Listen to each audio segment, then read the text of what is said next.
Paris terrorist attacks, the Obama administration policy of allowing Syrian refugees to come into the United States has come under fire. Senator Santorum, you say accepting Syrian refugees is dangerous. You say it just takes one jihadist to destroy the world. Do you think there is any way to properly vet refugees coming into the United States? Of course there's a proper way to vet refugees coming into the United States, but not from the ISIS-controlled area or Syria. How can you do a background check? Where are you going to go? Who are you going to call? You call Assad and say, hey, well, let's, tell me about this guy from Aleppo. There's no possibility in these types of war-torn countries to adequately vet someone to allow them to come into this country. It's impossible. So you have a physical impossibility here. Secondly, we shouldn't be taking them out of that and moving them to the United States. And the reason we shouldn't is very clear. If you talk to the clerical leaders, particularly those who are religious minorities, they don't want their people to be relocated so they're never going to come back. And let me assure you, if they come to America, they're not going to come back. They're not going to go back to those areas. So who stays? Those who cooperated with ISIS, and maybe a few of the refugees who come back. We need to have refugee camps in the region. We need to provide no-fly zones to make sure that we don't even need refugees so people can stay. The last thing we need to do to relocate moderate Muslims, relocate minorities and Christians out of the region so they're not going to return and reestablish a state that can be one that can be cooperative for us and safe going forward. Governor Pataki, you have said you wouldn't accept a single Syrian refugee. What should become of them? You know, I think what I said earlier is that I would create a no-fly zone in Syria. Turkey just agreed to take 3 million more Syrian refugees. The EU just came up with a funding program to provide camps for Syrian refugees. But I would also create that no-fly zone where refugees could be there. I agree with Rick.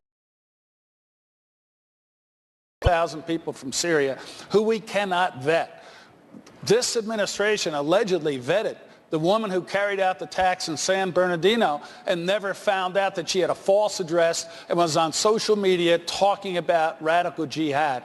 Coming from Syria, it's impossible to do that check. And we know, by the way, that ISIS is using this refugee program to send terrorists to the West to engage in attacks. They have said that this is an opportunity for them to do that. So the answer is no. No Syrian refugees, whether it's the 10,000 Obama wants or the 60,000 that Hillary Clinton wants. Think about it. I was governor on September 11th. Those attacks were carried out by only 18 people. We take 60,000 Syrian refugees that we can't vet.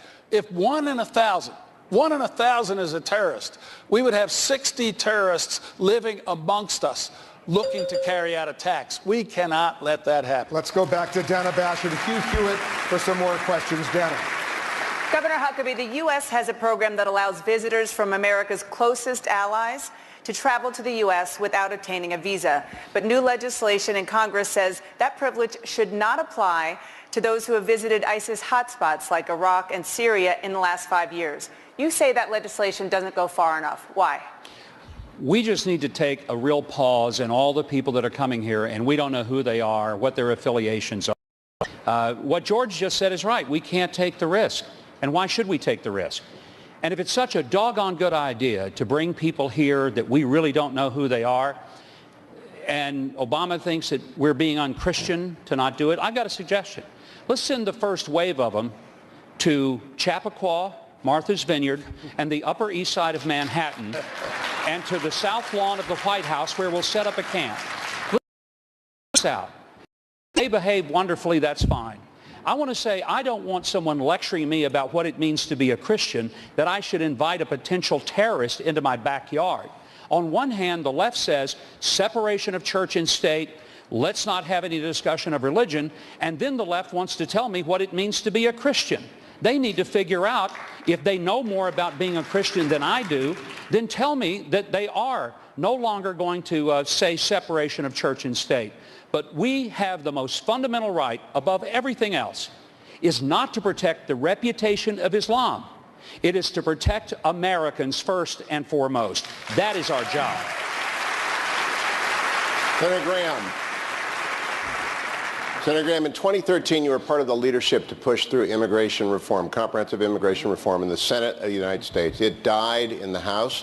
Many accused you of amnesty. It may have undermined your ability to get your message out on the war. Would you sign that bill again today? Would you sponsor that bill again today? Well, the first thing I would do is make adjustments to reality. I want to look and see if this was a terrorist arranged marriage between the couple in California.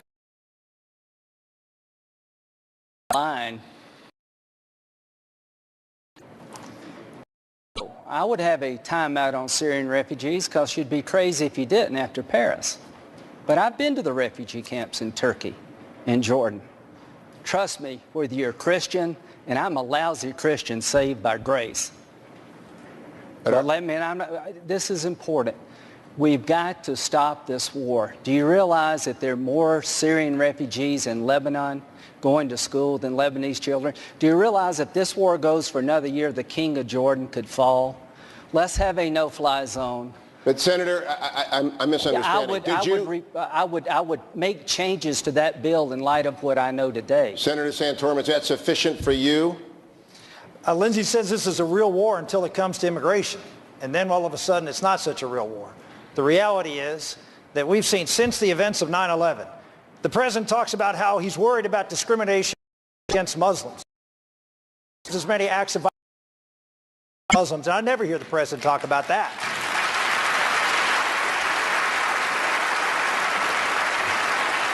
The reality is, under this president, since 9/11, this anti-Muslim United States of America has doubled the rate of Muslim immigration. Since 9/11.